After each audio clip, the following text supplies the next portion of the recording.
প্রিয় শিক্ষার্থীরা, আজকের প্রথম বর্ষ অনার্স রসায়নের অনলাইন ক্লাসে আমি তোমাদের স্বাগত জানাচ্ছি। আজ আমরা ভৌত রসায়নের গুরুত্বপূর্ণ অধ্যায় রাসায়নিক সাম্যাবস্থা নিয়ে আলোচনা শুরু করব। আমরা রাসায়নিক সাম্যাবস্থা সম্পর্কে বিস্তারিত আলোচনা করব। প্রথমেই আমরা একটু বোঝার চেষ্টা করি রাসায়নিক সাম্যাবস্থা জিনিসটা কি। আমরা রাসায়নিক বিক্রিয়া যেগুলো আমরা দেখে থাকি, সেই বিক্রিয়াগুলা আমরা সচরাচর লক্ষ্য করি যে বিক্রিয়াগুলা সাধারণত বিক্রিয়কগুলা বিক্রিয়া করে কি করে উৎপাদ তৈরি করে। যেমন এ বি যদি আমরা একটা বিক্রিয়া দেখি, এটা হচ্ছে রিয়াক্ট্যান্ট আর হচ্ছে কি প্রোডাক্ট, উৎপাদ। সাধারণত বিক্রিয়কগুলা বিক্রিয়া করে কি করে উৎপাদ তৈরি করে। এই বিক্রিয়কগুলা বিক্রিয়া করে যে উৎপাদ তৈরি করবে, এই উৎপাদ তৈরির সময় বিক্রিয়া শুরুর সময় বিক্রিয়া পাত্রে বিক্রিয়কের পরিমাণ থাকবে সবচেয়ে বেশি, উৎপাদ থাকবে না শুরুতে। সেহেতু আমরা প্রথম দিকে শুধু বিক্রিয়াগুলো বিক্রিয়া করে যে উৎপাদ তৈরির যে বিক্রিয়া, সেই বিক্রিয়াটাই আমরা দেখতে পাবো। এবং কিছুক্ষণ পরে যখন কিছু পরিমাণ উৎপাদ তৈরি হবে, তখন উৎপাদগুলো আবার ভেঙে যে কি তৈরি হবে, বিক্রিয়ক তৈরি হবে।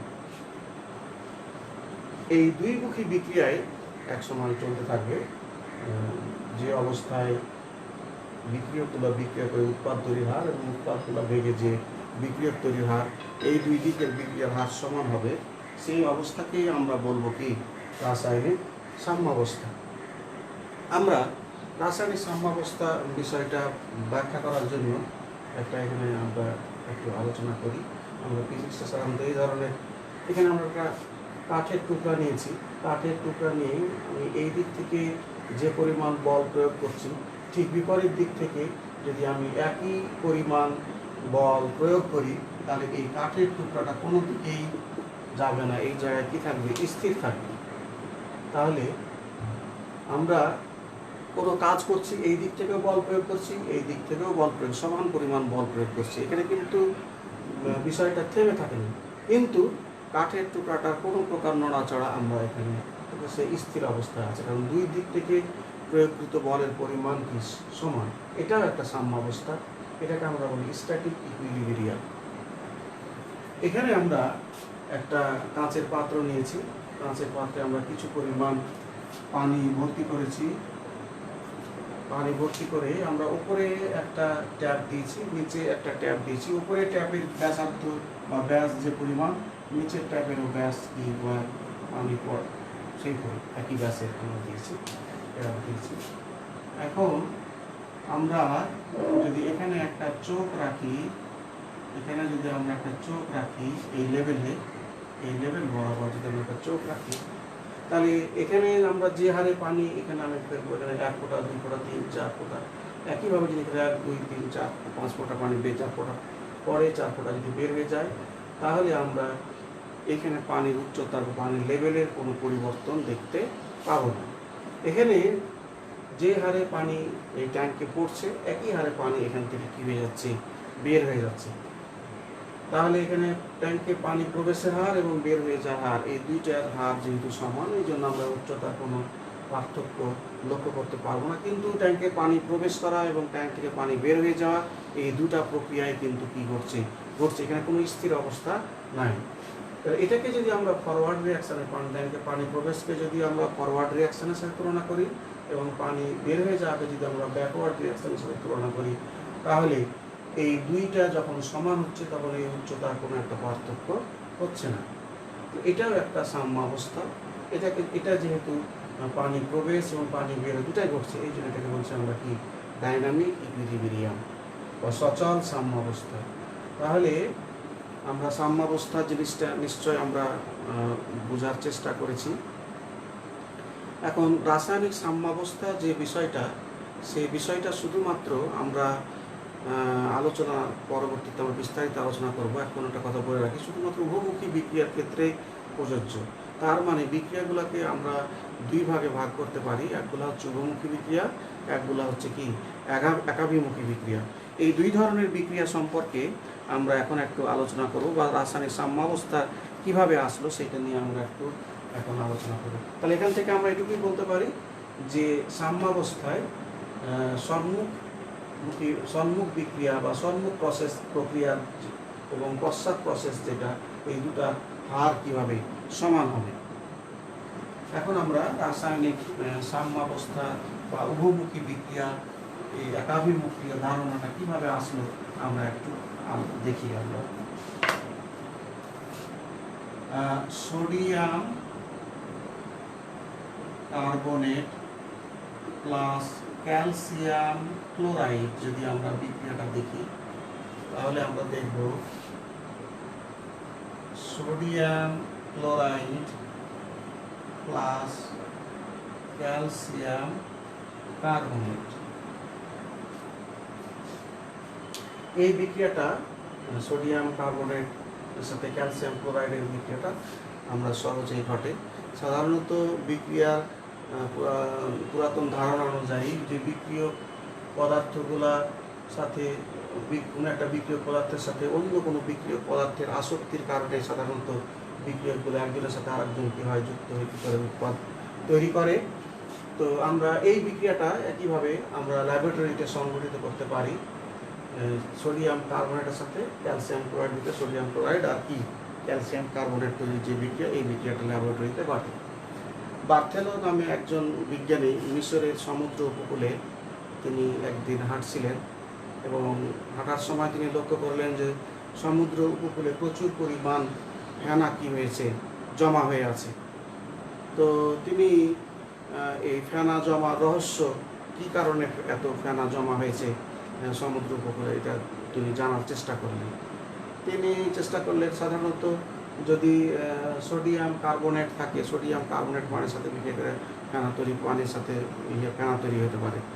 তো এখানে সমুদ্রের পানিতে সোডিয়াম কার্বনেট নাই, সমুদ্রের পানিতে আছে কি সোডিয়াম ক্লোরাইড। সোডিয়াম ক্লোরাইড তো সোডিয়াম ক্লোরাইড তো ফেনা তৈরি করতে পারে না। তিনি চিন্তা করে এলেন যে তাহলে কীভাবে এখানে ফেনা তৈরি হচ্ছে।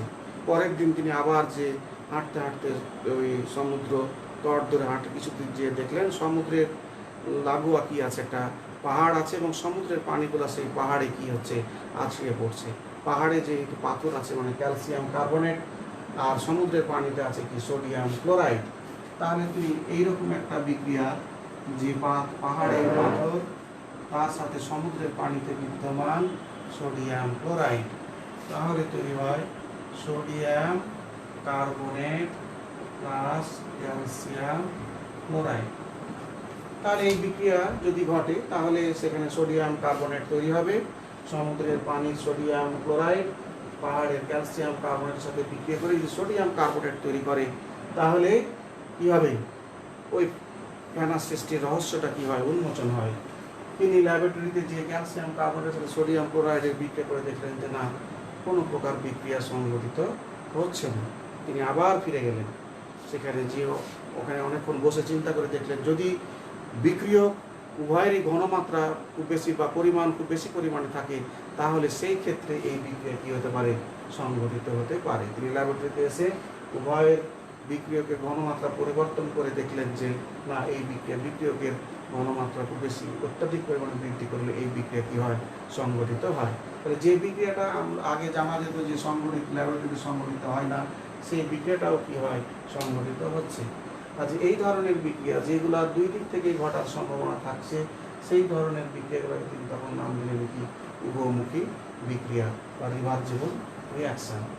তাহলে এই উভমুখী বিক্রিয়ার ক্ষেত্রে শুধুমাত্র আমাদের যে রাসায়নিক সাম্যাবস্থা কথাটা প্রযোজ্য হতে পারে। যে সকল বিক্রিয়ার ক্ষেত্রে দুই দিক থেকেই বিক্রিয়া, অর্থাৎ সম্মুখমুখী বিক্রিয়া এবং পশ্চাৎমুখী বিক্রিয়া, এই দুই দিক থেকেই বিক্রিয়া ঘটার সম্ভাবনা থাকবে, সেই ধরনের বিক্রিয়াগুলোকে আমরা বলবো কি, উভমুখী বিক্রিয়া। তাহলে একাভিমুখী বিক্রিয়াও আছে, একাভিমুখী বিক্রিয়া রিভার্সিবল রিঅ্যাকশন কোনগুলা, যে সকল বিক্রিয়ায় শুধুমাত্র রিয়াক্ট্যান্ট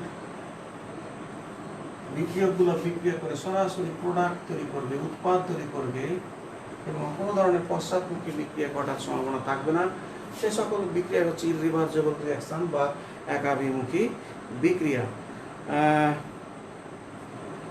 এই ধরনের বিক্রিয়ার ক্ষেত্রে সময়ের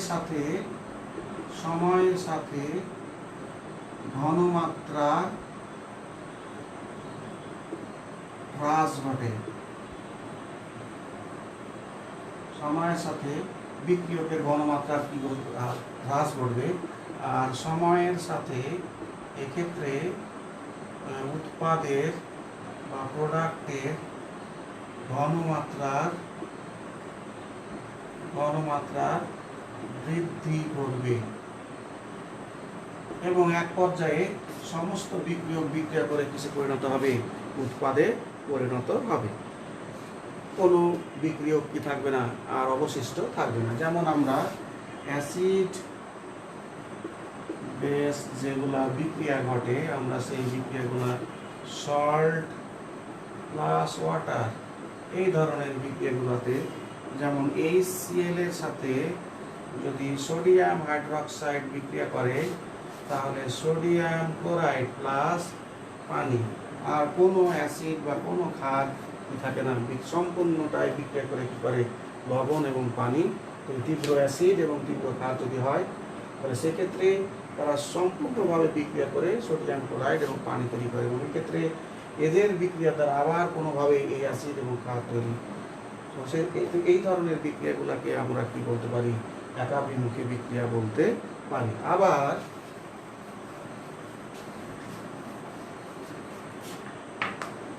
অধঃক্ষেপণ বিক্রিয়া যেগুলো আছে, অধঃক্ষেপণ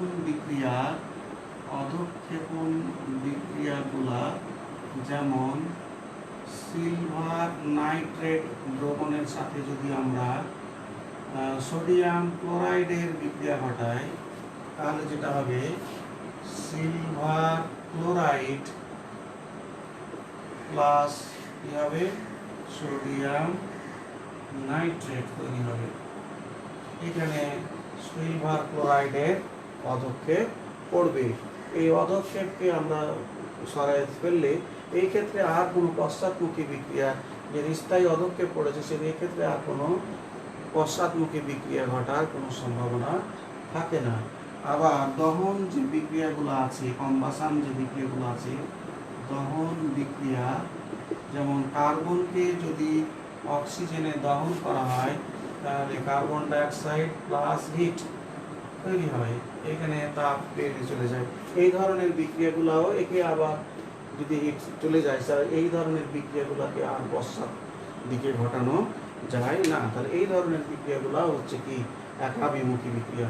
তাহলে একাভিমুখী বিক্রিয়ার আমরা সংজ্ঞা দিতে পারি এভাবে: যে সকল বিক্রিয়ায় বিক্রিয়কগুলা বিক্রিয়া করে সম্পূর্ণরূপে কি হয়? উৎপাদে পরিণত হয় এবং এক্ষেত্রে আর কোনো পশ্চাৎমুখী বিক্রিয়া ঘটার সম্ভাবনা থাকে না, সেই সকল বিক্রিয়াকেই আমরা বলবো কি? একাভিমুখী বিক্রিয়া। একাভিমুখী বিক্রিয়ার উদাহরণ হিসাবে আমরা অ্যাসিড ক্ষার বিক্রিয়া, অম্ল ক্ষার বিক্রিয়া, অধঃক্ষেপণ বিক্রিয়া, দহন বিক্রিয়া এগুলোর কথা বলতে পারি।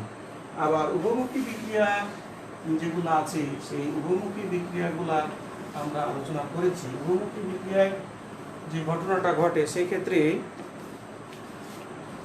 আংশিক বিক্রিয়া ঘটে রিভার্সিবল রিঅ্যাকশনের ক্ষেত্রে, যেমন A প্লাস বি বিক্রিয়া করে এই ধরনের সি প্লাস ডি। উভমুখী বিক্রিয়ার ক্ষেত্রে বিক্রিয়ক এবং উৎপাদের মাঝখানে সাধারণত উভমুখী তীর চিহ্ন ব্যবহার করা হয়। একাভিমুখী বিক্রিয়ার ক্ষেত্রে বিক্রিয়ক এবং উৎপাদের মাঝে একমুখী তীর চিহ্ন ব্যবহার করা হয়। তাহলে এই ক্ষেত্রে বিক্রিয়কগুলা বিক্রিয়া করে উৎপাদে পরিণত হয়। ধরি বিক্রিয়কের যদি আমি এটা A এর 1 মোল, বি এর 1 মোল, শুরুতে এদের 0 মোল, এদের কি 0 মোল, কিছু সময় পর বা এর 2 মোল নিয়ে যদি আমি বিক্রিয়া শুরু করি 2 মোল, কিছু সময় পর যদি দেখা যায় যে এদের কিছু অংশ বিক্রিয়া করে আর কি হয়েছে 1 মোল তৈরি হয়েছে, আরও কি হয়েছে 1 মোল তৈরি হয়েছে, তাহলে যেমনই আর কিছু অংশ উৎপন্ন হবে সেটা আবার বিক্রিয়া করে কিসে পরিণত হবে? এই পশ্চাৎমুখী বিক্রিয়া, অর্থাৎ এ আর বিতে পরিণত হতে শুরু করবে। সময়ের সাথে কিছু সময় পরে সময়ের সাথে এর কিছু অংশ বিক্রিয়া করে এক মোল করে সি ও ডি উৎপন্ন, যেমনই এটার এক মোল আবার এরা বিক্রিয়া করে এই এ আর বি উৎপন্ন করতে শুরু করবে। তাহলে আমরা যদি এটাকে সম্মুখমুখী বিক্রিয়া বলি, এটাকে যদি আমরা বলি পশ্চাৎমুখী বিক্রিয়া, তাহলে বিক্রিয়ার শুরুতে সম্মুখমুখী বিক্রিয়ার যে হার সবচেয়ে বেশি থাকবে এবং পশ্চাৎমুখী বিক্রিয়ার হার কম থাকবে। সময়ের সাথে সম্মুখমুখী বিক্রিয়ার হারও কি হবে, ধীরে ধীরে বাড়তে থাকবে, না পশ্চাৎমুখী বিক্রিয়ার হার ধীরে ধীরে বাড়তে থাকবে, সম্মুখমুখী বিক্রিয়ার হার ধীরে ধীরে কমতে থাকবে। এক সময়ে উভয় সম্মুখমুখী বিক্রিয়ার হার এবং পশ্চাৎমুখী বিক্রিয়ার হার কি হয়ে যাবে, সমান হয়ে যাবে। এই অবস্থাটাকে আমরা বলতে পারি কি, রাসায়নিক সাম্যাবস্থা। তাহলে রাসায়নিক সাম্যাবস্থার এটাও একটা সংজ্ঞা দেওয়া যায় যে কোনো একটা রাসায়নিক বিক্রিয়ার যে অবস্থায় সম্মুখমুখী বিক্রিয়ার হার এবং পশ্চাৎমুখী বিক্রিয়ার হার, এই দুই দিকের বিক্রিয়ার হার সমান হয়ে যায়, সেই অবস্থাকে আমরা কি বলতে পারি, রাসায়নিক সাম্যাবস্থা বলতে পারি। আরও ব্যাখ্যামূলকভাবে দেওয়া যায় যে কোনো একটা রাসায়নিক বিক্রিয়ায় বিক্রিয়কগুলা যে হারে বিক্রিয়া করে উৎপাদ তৈরি করে, উৎপাদগুলা যদি একই হারে ভেঙে যে কি তৈরি করে, বিক্রিয়ক তৈরি করে, তাহলে সেই অবস্থাকে আমরা করবো কি, রাসায়নিক সাম্যাবস্থা। কোনো একটা রাসায়নিক বিক্রিয়ার যে অবস্থায় বিক্রিয়কগুলা বিক্রিয়া করে যে হারে উৎপাদ তৈরি করে, ওই অবস্থায় যদি উৎপাদগুলা ভেঙে যে একই হারে কি করে বিক্রিয়ক তৈরি করে, তাহলে বিক্রিয়ার সেই অবস্থাকে আমরা বলবো কি, রাসায়নিক সাম্যাবস্থা। অর্থাৎ বিক্রিয়কগুলা বিক্রিয়া করে উৎপাদ তৈরির যে বিক্রিয়া, সেটাকে বলি আমরা সম্মুখমুখী বিক্রিয়া, আর উৎপাদগুলা ভেঙে যে বিক্রিয়ক তৈরি, সেটাকে বলি আমরা কি, পশ্চাৎমুখী বিক্রিয়া। রাসায়নিক সাম্যাবস্থায় এই দুইটা বিক্রিয়ার হার কি হয়ে যায়, সমান হয়ে যায়, এবং এই অবস্থাটাকে আমরা বলি কি, রাসায়নিক সাম্যাবস্থা। এই রাসায়নিক সাম্যাবস্থাকে আমরা গ্রাফের সাহায্যে প্রকাশ করতে পারি। রাসায়নিক সাম্যাবস্থার ক্ষেত্রে আমরা দুই ধরনের গ্রাফ পেতে পারি। একটা হচ্ছে বিক্রিয়ার হার,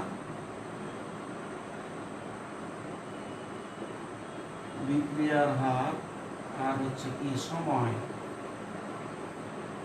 তাহলে যখন বিক্রিয়া শুরু হবে, বিক্রিয়ার শুরুতে সম্মুখমুখী বিক্রিয়ার হার, ফরওয়ার্ড রিঅ্যাকশন রেট সবচেয়ে কি থাকবে, বেশি থাকবে, কাজে সেটা শুরু হবে এখান থেকে।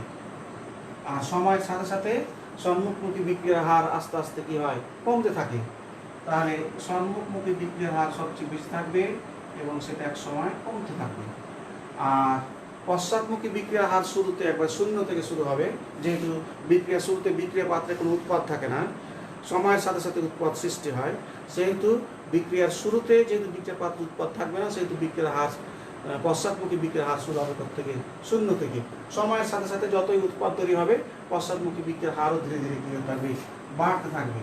তাহলে সম্মুখমুখী বিক্রিয়ার হার বাড়ছে না পশ্চাৎমুখী বিক্রিয়ার হার বাড়ছে, সম্মুখমুখী বিক্রিয়ার হার কমছে, এটা বাড়ছে এটা কমছে, এই জায়গায়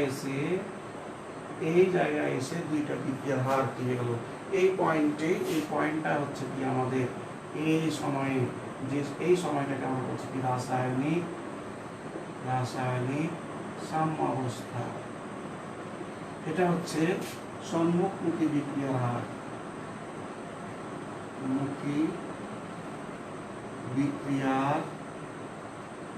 আর এটা হচ্ছে পশ্চাৎমুখী বিক্রিয়া,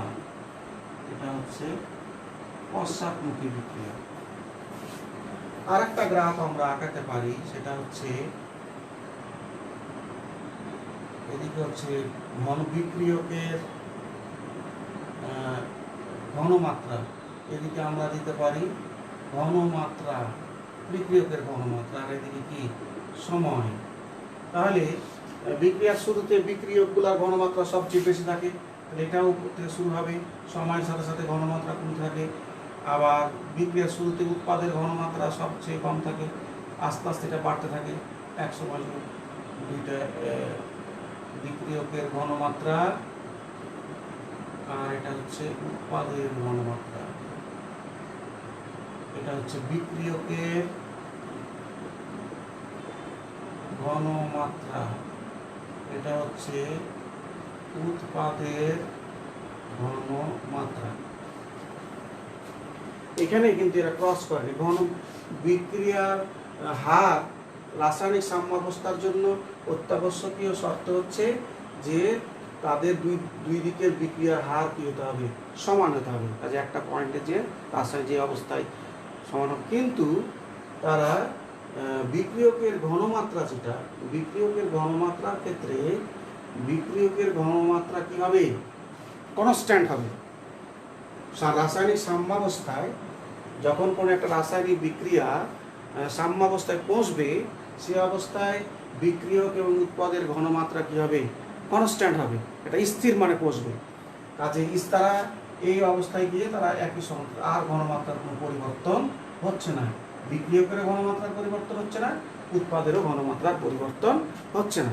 সেই ক্ষেত্রে তাদের উভয়ের ঘনমাত্রা সমান হতেও পারে, নাও হতে পারে, কিন্তু তাদের বিক্রিয়ার হার কি হবে, সমান হবে। এই জায়গাটায় আমরা একটু বোঝার চেষ্টা করি। আমরা রাসায়নিক সাম্যাবস্থার ক্ষেত্রে দুই ধরনের গ্রাফ পাচ্ছি। এক ধরনের গ্রাফ বিক্রিয়ার হারের বিপরীতে সমান, আর একটা হচ্ছে ঘনমাত্রার বিপরীতে কি সমান। বিক্রিয়ার হারের ক্ষেত্রে ঘনমাত্রা বিক্রিয়ার হার বনাম সময় আলোকিত করে যে লেখচিত্র পাওয়া যাবে, সেই লেখচিত্রে সম্মুখমুখী বিক্রিয়ার হার এবং পশ্চাৎমুখী বিক্রিয়ার হার, এই দুইটা বিক্রিয়ার হার কোন একটা সময় যে কি হয়ে যাবে, সমান হয়ে যাবে, সমান হয়ে যাবে। কিন্তু ঘনমাত্রার ক্ষেত্রে বলছে যে যখন কোনো একটা রাসায়নিক বিক্রিয়া সাম্যাবস্থায় পৌঁছবে, সেক্ষেত্রে বিক্রিয়কের ঘনমাত্রা এবং উৎপাদের ঘনমাত্রা কনস্ট্যান্ট হবে। কি হবে, কনস্ট্যান্ট হবে, ধ্রুবক হবে। সেই ক্ষেত্রে তাদের যে ঘনমাত্রার যে পরিমাণ সেটা সমান হতেও পারে, যে কনস্ট্যান্ট হতে পারে, অথবা তারা প্যারালালি এরকমভাবে কি করতে পারে, চলতে পারে। এখন যদি আমরা এই ক্ষেত্রে তিনটি আমরা গ্রাফ নিয়ে কথা বলি, আমরা যদি তিনটি গ্রাফ নিয়ে আমরা একটু আলোচনাটা যদি এরকমভাবে করি, তাহলে আমাদের এই গ্রাফটা বোঝার সুবিধা হবে। যদি আমরা বিক্রিয়ার হার বনাম সময় আলেখিত করে লেখচিত্র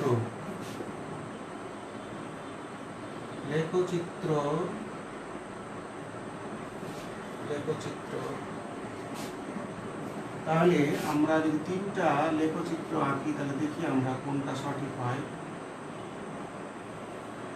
এদিকে সময়, টাইম, রিয়াকশন রেট, বিক্রিয়ার হার,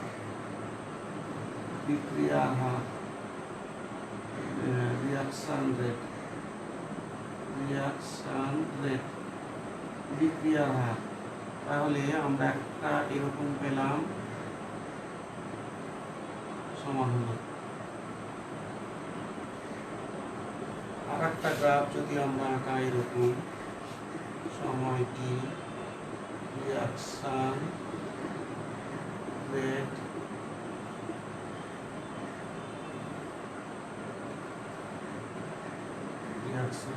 এরকম যদি পাই আমরা। আর একটা যদি আমরা আলোকিত করি, রিয়াকশন রেট, আর এদিকে যদি টি সময় দিই,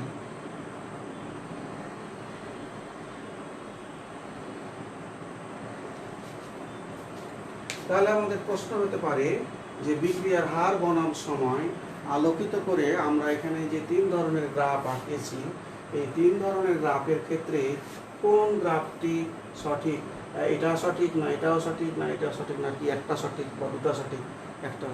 তাহলে আমরা বিক্রিয়ার হারের ক্ষেত্রে রাসায়নিক সাম্যাবস্থার ক্ষেত্রে আমরা জানি যে রাসায়নিক সাম্যাবস্থায় সম্মুখমুখী বিক্রিয়ার হার সম্মুখমুখী বিক্রিয়ার হার এবং পশ্চাৎমুখী বিক্রিয়ার হার সমান হবে। তো এই ক্ষেত্রে রাসায়নিক এই বিন্দুতে সম্মুখ থেকে সম্মুখমুখী বিক্রিয়ার হার এবং পশ্চাৎমুখী বিক্রিয়ার হার উভয় দিকের বিক্রিয়ার হার কিন্তু সমান হয়েছে। তাহলে এইটা সঠিক। এই গ্রাফের ক্ষেত্রে সম্মুখমুখী বিক্রিয়ার হার ঠিক আছে, পশ্চাৎমুখী বিক্রিয়ার হার একটা বিন্দুতে খুব অল্প সময়ের জন্য তারা সমান হয়েছে, তারপর আবার এটা বেড়ে গেছে, এটা আবার কি হয়ে গেছে, কমে গেছে। তাহলে এই ক্ষেত্রে শুধু অল্প সময়ের জন্য তাদের উভয় দিকের বিক্রিয়ার হার সমান হচ্ছে, কিন্তু তারপরে আবার একটা বেড়ে যাচ্ছে, একটা কি হচ্ছে, কমে যাচ্ছে। কাজে এইটা কি হবে না, এইটা সঠিক হবে না। আবার এই সম্মুখমুখী বিক্রিয়ার হার এবং পশ্চাৎমুখী বিক্রিয়ার হার কোনো জায়গাতেই কি হয়নি, সমান হয়নি। কাজে এটাও কি হবে না, সঠিক হবে না। কিন্তু যদি আমরা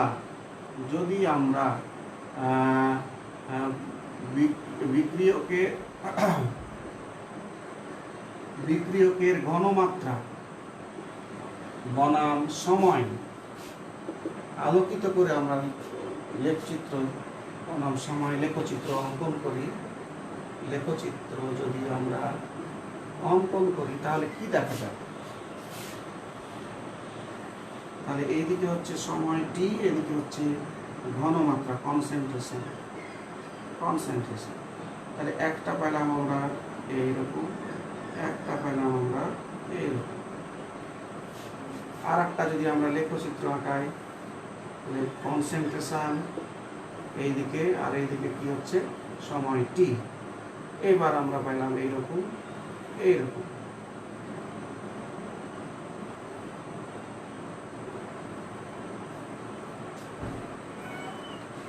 আবার যদি আমরা কনসেন্ট্রেশন বনাম সময় আরেকটি লেখচিত্র দেখি, আর এইরকম।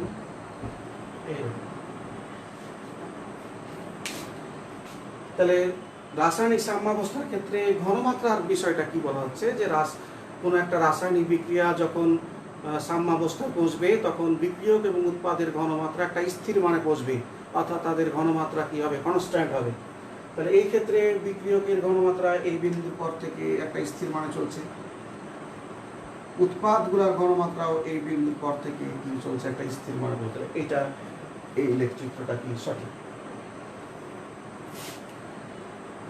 তাহলে এই ক্ষেত্রেও যদি আমরা লক্ষ্য করি যে বিক্রিয়কের ঘনমাত্রা কমতে কমতে এই জায়গায় সমান হয়েছে, তারপর আবার একটা স্থির মানে হয়ে চলছে, আবার এটা এই জায়গায় সমানে আবার এই জায়গায় স্থির মানে চলছে। তার মানে বিক্রিয়কের ঘনমাত্রা এই জায়গা থেকে এখান থেকে কি এর ঘনমাত্রার কোনো পরিবর্তন আর বাড়ছে না, এর ঘনমাত্রাও কি হচ্ছে না, আর কমছে না। তাহলে একটা স্থির মানে এই জায়গা থেকে এই বিন্দু থেকে তার একটা স্থির মানে চলছে। তাহলে এটাও সঠিক। আবার এই বিন্দু থেকে এর ঘনমাত্রা একটা স্থির মানে চলছে, এই বিন্দু থেকে এর ঘনমাত্রাও কি চলছে, একটা স্থির মানে চলছে, কনস্ট্যান্ট ধ্রুবক আছে। তাহলে ঘনমাত্রার ক্ষেত্রে ঘনমাত্রা বা সমান সময়ের ক্ষেত্রে এই তিনটা লেখচিত্রই কি সঠিক, যেহেতু তার একটা নির্দিষ্ট সময় পর বিক্রিয়ক এবং উৎপাদ উভয়েরই ঘনমাত্রা একটা স্থির মানে পৌঁছে যাচ্ছে এবং সেই মানটা কি থাকছে, বজায় থাকছে। এবং এই গ্রাফ অনুযায়ী তাহলে এখান থেকে এই উৎপাদের ঘনমাত্রা স্থির, বিক্রিয়কের ঘনমাত্রা স্থির, বিক্রিয়কের ঘনমাত্রা এখান থেকে স্থির, বিক্রিয়কের ঘনমাত্রা উৎপাদের ঘনমাত্রা এখান থেকে স্থির, এখান থেকে দুটোরই ঘনমাত্রা কি স্থির। কাজেই এই তিনটা গ্রাফই আমাদের সঠিক হবে, কারণ এই তিনটা গ্রাফে একটা নির্দিষ্ট সময় পর বিক্রিয়ক এবং উৎপাদ উভয়েরই ঘনমাত্রা কি থাকছে, স্থির থাকছে। তাহলে আমি আবার বলি, এখানে একটু সমস্যা হতে পারে যে বিক্রিয়ার হার রাসায়নিক সাম্যাবস্থা বোঝানোর জন্য যদি আমরা বিক্রিয়ার হার বনাম সময় লেখচিত্র অঙ্কন করি, তাহলে একটা নির্দিষ্ট সময় পর বিক্রিয়ক এবং উৎপাদ উভয়েরই বিক্রিয়ার হার কি হতে হবে, সমান হতে হবে।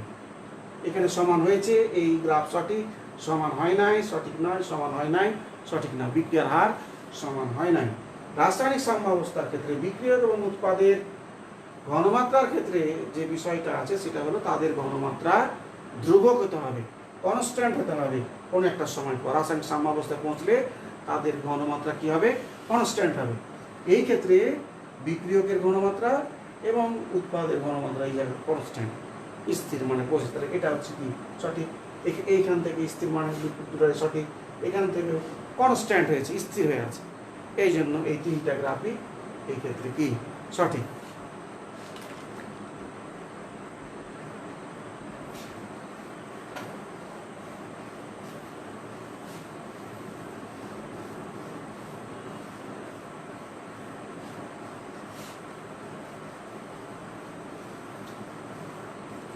তাহলে আমরা এতক্ষণ রাসায়নিক সাম্যাবস্থার প্রাথমিক কিছু বিষয় নিয়ে আমরা আলোচনা করলাম।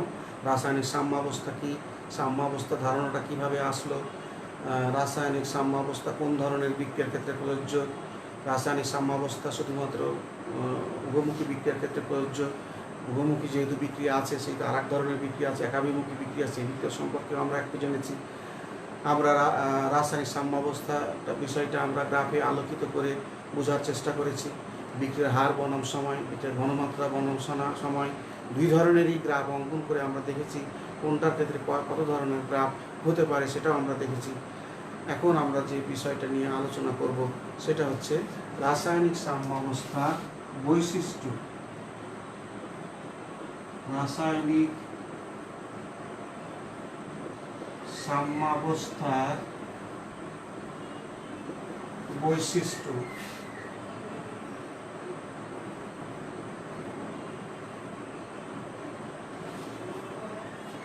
রাসায়নিক সাম্যাবস্থার অনেকগুলো বৈশিষ্ট্য আছে, তার মধ্যে কতকগুলা বৈশিষ্ট্য নিয়ে আমরা আলোচনা করব। তার মধ্যে 1 নম্বর বৈশিষ্ট্য হচ্ছে সাম্যের স্থায়িত্ব। 2 নম্বর হচ্ছে উভয় দিক থেকে সুগম্যতা। 3 নম্বর বৈশিষ্ট্য হচ্ছে প্রভাবকের ভূমিকাহীনতা, প্রভাবকের কোনো ভূমিকা নেই। আরো অনেক বৈশিষ্ট্য আছে, তাপমাত্রা, চাপ। আমরা এই 3টা মূল বৈশিষ্ট্য নিয়ে আলোচনা করব। আমরা তাহলে রাসায়নিক সাম্যাবস্থার বৈশিষ্ট্য হচ্ছে সাম্যের স্থায়িত্ব, উভয় দিক থেকে সুগম্যতা, প্রভাবকের ভূমিকাহীনতা। এই 3টা বৈশিষ্ট্য নিয়ে আমরা এখন একটু আলোচনা করব। প্রথমে আমাদের আছে সাম্যের স্থায়িত্ব। ধরে নিলাম আমরা হাইড্রোজেন এবং আয়োডিন, বা এটা আমরা একটা দিতে পারি CH3 C+C2H5 এর সাথে যদি আমরা পানির বিক্রিয়া ঘটাই তাহলে তৈরি হবে হচ্ছে CH3 C+H plus C2H5OH, ethanol তৈরি হবে আর ইথানয়িক অ্যাসিড তৈরি হবে। যদি আমরা এটার 1 মোল নিয়ে বিক্রিয়া শুরু করি, এটার 1 মোল নিয়ে বিক্রিয়া শুরু করি, বিক্রিয়ার শুরুতে 0 মোল থাকবে। সাম্যাবস্থা যখন প্রাপ্ত হলো, বিক্রিয়াটা সাম্যাবস্থা যখন প্রাপ্ত হলো, ধরে নিলাম এর 0.667 মোল, 0.667 মোল এর কতটুকু বিক্রিয়া করলো? 0.667 মোল। তাহলে ছিল কত মোল? 1 মোল। বিক্রিয়া করে ফেলেছে কত মোল? 667 মোল। থাকবে কত মোল? 0.33 মোল। একইভাবে এটারও 0.67 মোল বিক্রিয়া করলো, থাকবে হচ্ছে 0.33 মোল। আর এর সমীকরণ অনুযায়ী এর 1 মোল এর 1 মোলের সাথে বিক্রিয়া করে এর 1 মোল তৈরি করে, তাহলে এর 0.667 মোল বিক্রিয়া করে এটারও 0.667 মোল, আরও 0.667 মোল কি হবে? তৈরি হবে। তো বলছে যে এই বিক্রিয়াটা যখন সাম্যাবস্থায় পৌঁছবে তখন এই বিক্রিয়কগুলা অনুপাত হবে বা পরিমাণ হবে 0.33 মোল, উৎপাদগুলার দুজনের পরিমাণ থাকবে কত মোল? 0.667 মোল। এবং এই যে বিক্রিয়াটা সম্পূর্ণ তাকে যদি আমরা হওয়ার পর সাম্যাবস্থায় পৌঁছানোর পর তাকে যদি আমরা দীর্ঘদিন রেখে দিই তারপরেও দেখা যাবে যে তাদের অনুপাতটা, তাদের পরিমাণটা কি আছে, এই পরিমাণেই আছে।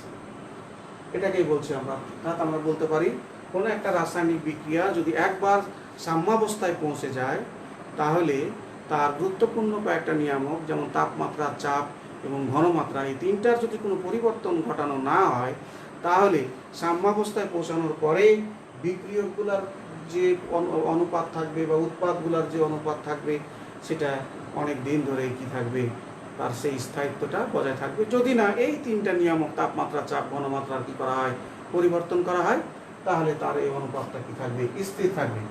সাম্যাবস্থায় বিক্রিয়কগুলোর যে অনুপাত, উৎপাদগুলোর যে অনুপাত বিদ্যমান থাকবে, সেটাই স্থির থাকবে, সেটা পরিবর্তন হবে না যতক্ষণ না আমরা ওই তিনটা নিয়ামকের তাপমাত্রা, চাপ, ঘনমাত্রার কি করি, পরিবর্তন করি, ততক্ষণ তারা কি থাকবে, স্থির থাকবে। এই অনুপাতটা তারা কি রাখবে, বজায় রাখবে। এটাই হচ্ছে সাম্যের স্থায়িত্ব।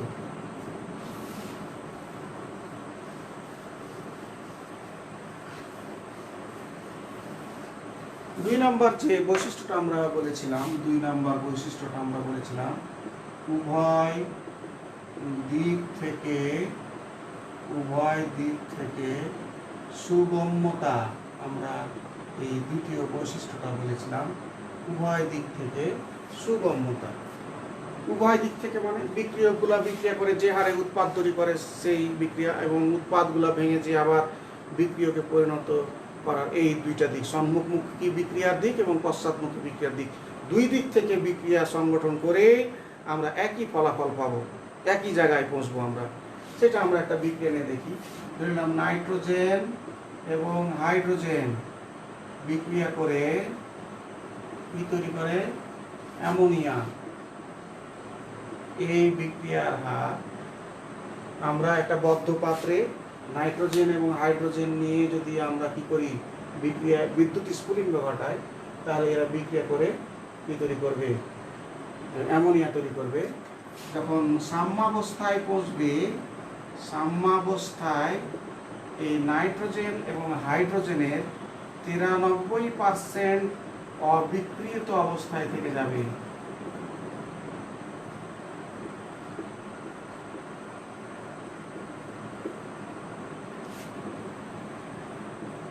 আর অ্যামোনিয়া তৈরি হবে 7%।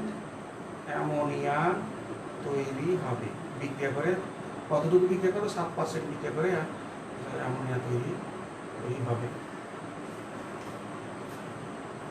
একইভাবে যদি আমরা এই বিক্রিয়াটা পশ্চাৎমুখী ভাবে ঘটাই, অ্যামোনিয়ার বিয়োজন ঘটাই, অ্যামোনিয়াকে একটা বদ্ধ পাত্রে নিয়ে সেখানে যদি আমরা কি করি, বিদ্যুৎ স্ফুলিঙ্গ ঘটাই, তার এটা ভেঙে যেয়ে নাইট্রোজেন এবং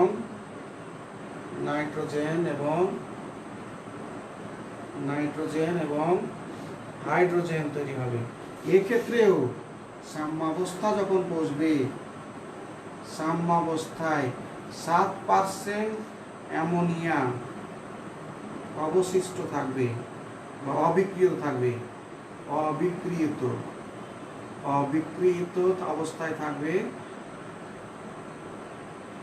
7% অ্যামোনিয়া, এবং 93%ই কিসে তৈরি হবে, এই নাইট্রোজেন এবং হাইড্রোজেন গ্যাসে পরিণত হবে। তাহলে এই বিক্রিয়ার সম্মুখমুখী বিক্রিয়া যখন ঘটে, সম্মুখমুখী বিক্রিয়কগুলাকে নিয়ে বিক্রিয়া করে যখন আমরা উৎপাদ তৈরি করতে যাই, তখন দেখা যায় যে এই বিক্রিয়কগুলার 93%ই অবিক্রিত থাকে এবং 7% এটা থাকে। আবার যখন আমরা ওইটাকে নিয়ে পশ্চাৎমুখী বিক্রিয়া ঘটাই, তখন দেখা যায় যে এটা 7%ই থাকে, আর এটা ভেঙে যে এটা তৈরি হয় কত পার্সেন্ট, 93%। তাহলে এই দিক থেকে বিক্রিয়া করে আমরা যে অনুপাতে পৌঁছতে পারি এদের ক্ষেত্রে, বিপরীত বিক্রিয়ার ক্ষেত্রেও আমরা একই অনুপাত কি করতে পারি, পেতে পারি। এটাকেই বলছে যে উভয় দিক থেকে সুগম্যতা, অর্থাৎ সম্মুখমুখী বিক্রিয়া ঘটিয়ে বিক্রিয়ক এবং উৎপাদের যে অনুপাত পাওয়া যায়, পশ্চাৎমুখী বিক্রিয়া ঘটিয়েও তাদের সে একই অনুপাতটা কি করা যায়, পাওয়া যায়। এটাকেই বলছে উভয় দিক থেকে সুগম্যতা। এক্ষেত্রেও অ্যামোনিয়া থাকছে 7%, এক্ষেত্রেও অ্যামোনিয়া থাকছে 7%, এক্ষেত্রেও নাইট্রোজেন এবং হাইড্রোজেন পরিমাণ 93%, এক্ষেত্রেও নাইট্রোজেন হাইড্রোজেনের পরিমাণ কত পার্সেন্ট? 93%। দুই দিক থেকে গিয়ে একই ফলাফল পাওয়া যাচ্ছে। এটাকে বলছে উভয় দিক থেকে সুগম্যতা।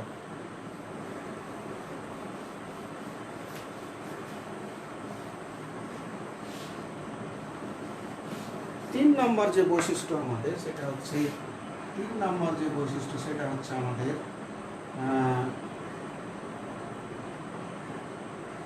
প্রভাবকের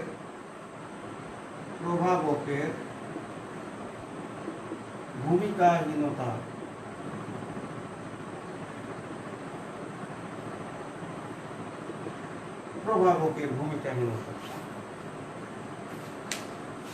প্রভাবকের রাসায়নিক কোনো একটা রাসায়নিক বিক্রিয়া যখন সাম্যাবস্থায় পৌঁছে তখন সেই রাসায়নিক সাম্যাবস্থার উপর প্রভাবকের কোনো ভূমিকা থাকে না। সাধারণত এ প্লাস বি যদি বিক্রিয়া করে এ বি তৈরি করে, এই বিক্রিয়ার ক্ষেত্রে যদি আমরা প্রভাবক ব্যবহার করি তাহলে প্রভাবকের কাজ হচ্ছে বিক্রিয়ার গতিকে ত্বরান্বিত করা, এবং সে শুধুমাত্র সম্মুখমুখী বিক্রিয়ার গতিকে ত্বরান্বিত করবে না, সে পশ্চাৎমুখী বিক্রিয়ার গতিকেও কি করবে? ত্বরান্বিত করবে। আমরা ধরে নিলাম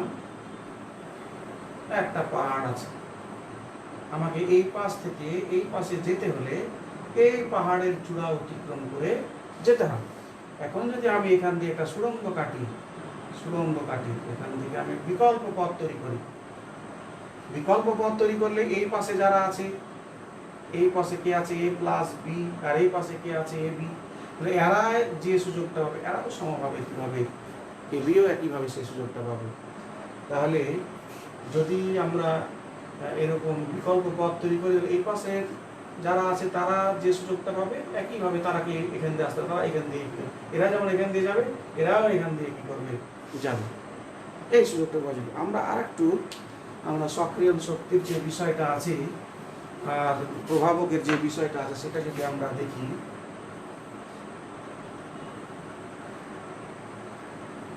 তাহলে এ প্লাস বি এ বি, এই উৎপাদ থেকে এখান থেকে আমাকে উৎপাদ পেতে হলে আমাকে এই শক্তির বাধা অতিক্রম করতে হবে। এই পরিমাণ এনার্জি আমাকে এই শক্তির বাধা অতিক্রম করতে হবে। এখন প্রভাবকের যদি আমি ব্যবহার করি এই বিক্রিয়ার ক্ষেত্রে, প্রভাবকের কাজ কি হয়? প্রভাবক বিক্রিয়ার ক্ষেত্রে একটা বিকল্প পথ তৈরি করে, তাহলে এখন আমার এই বিক্রিয়ার জন্য যে পরিমাণ এনার্জি লাগবে সেই এনার্জি কম। তাহলে প্রভাবক এই বিক্রিয়ার জন্য যে বিকল্প পথ তৈরি করলো, এই বিকল্প পথে এই বিক্রিয়াও যেমন সংঘটিত হবে, পশ্চাৎমুখী বিক্রিয়াও তখন কি হবে? সংঘটিত হবে। কাজেই এই বিক্রিয়ার হারও যে সাম্যাবস্থায় যে থাকবে, এই অবস্থাও এই বিক্রিয়ার হারও কি হবে? একেও একই পরিমাণ শক্তি অতিক্রম করতে হচ্ছে, একেও একই পরিমাণ শক্তি অতিক্রম করতে হচ্ছে। কাজেই এর সাম্যাবস্থায় এই বিক্রিয়ার হার যা থাকবে, এই বিক্রিয়ার হারও কি থাকবে? একই থাকবে। কাজেই বলা যায় কোনো একটা রাসায়নিক বিক্রিয়ার সাম্যাবস্থার উপর প্রভাবকের কোনো ভূমিকা নেই। প্রভাবক সম্মুখমুখী বিক্রিয়াকে যেভাবে প্রভাবিত করবে, পশ্চাৎমুখী বিক্রিয়াকেও ঠিক একইভাবে কি করবে? প্রভাবিত করবে। এই জন্য এই সাম্যাবস্থায় যখন বিক্রিয়া পৌঁছবে, সেই অবস্থায় প্রভাবকের কোনো ভূমিকা থাকবে না। তাহলে আমরা রাসায়নিক সাম্যাবস্থার তিনটা বৈশিষ্ট্য নিয়ে এতক্ষণ আমরা আলোচনা করলাম। এখন আমরা একটা গুরুত্বপূর্ণ সূত্রে যাব, সেটা হচ্ছে ভর ক্রিয়া সূত্র বলে একটা সূত্র আছে, আমরা সেইটা নিয়ে একটু আলোচনা করব। প্রাথমিক একটু আলোচনা করব, আমরা ভর ক্রিয়া সূত্র নিয়ে আমরা একটু আলোচনা করব। ভর ক্রিয়া সূত্রে কি বলছে, ভর ক্রিয়া সূত্র বিষয়টা কি, আমরা সেটা একটু আলোচনা করি। নরওয়ের অসলো বিশ্ববিদ্যালয়ের ফলিত রসায়ন অধ্যাপক গুলবার্গ এবং বিভাগে, এই ফলিত রসায়ন বিভাগে এই দুইজন বিজ্ঞানীর নিরলস প্রচেষ্টার ফলস্বরূপ একটি রসায়নের একটি গুরুত্বপূর্ণ সূত্র আবিষ্কার হয়, যাকে আমরা ল অফ মাস অ্যাকশন বা ভর ক্রিয়া সূত্র নামে অভিহিত করি। আমরা ভর ক্রিয়া সূত্রটি বর্ণনা করার আগে আমরা এটা একটু বোঝার চেষ্টা করি। এ প্লাস বি, গাণিতিক বিষয়টুকু আমরা একটু বোঝার চেষ্টা করি। এ প্লাস বি বিক্রিয়া করে তৈরি করবে সি প্লাস ডি। তাহলে বিক্রিয়ার শুরুতে বিক্রিয়কের পরিমাণ সবচেয়ে বেশি থাকবে, সময়ের সাথে সাথে কী হবে, বিক্রিয়কের পরিমাণ হ্রাস পাবে, উৎপাদের পরিমাণ বৃদ্ধি পাবে। উৎপাদ যেমন সামান্য পরিমাণ তৈরি হবে, তেমন আবার পশ্চাৎমুখী বিক্রিয়া করে সংগঠিত থাকবে। এক সময় সম্মুখমুখী বিক্রিয়া যে হারে সংগঠিত হবে, পশ্চাৎমুখী বিক্রিয়াও একই হারে কী হবে, সংগঠিত হবে, অর্থাৎ দুই দিকে বিক্রিয়ার হার কী হবে, সমান হবে। সেই অবস্থাটাকে বলছি আমরা কি, রাসায়নিক সাম্যাবস্থা। এই রাসায়নিক সাম্যাবস্থায় পৌঁছার পর যদি আমরা সম্মুখমুখী বিক্রিয়ার হার, সম্মুখমুখী বিক্রিয়ার হার এটাকে আমরা কি বলি, rate of forward reaction, RF is proportional to কি হবে, ইজ প্রপোর্শনাল টু, আমরা এখন একটু ভর ক্রিয়া সূত্রটা বলি, যে কোনো একটা রাসায়নিক বিক্রিয়া সাম্যাবস্থায়, কোনো একটা রাসায়নিক বিক্রিয়া